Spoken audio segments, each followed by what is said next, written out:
challenge. To jsem na sebe vylil. Jo, tohle. Tohle, tenhle. Nedělej tomu reklamu.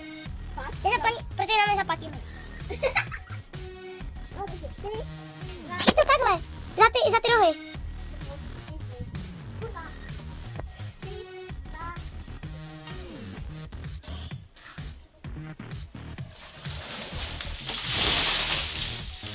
Takže nominuju Adama Kellyho Kellnera, nominuju Radima Šudáka a nominuju Davida Svobodu. Tak, jo, Davida. Takže to je pro dnešek asi teoreticky vše.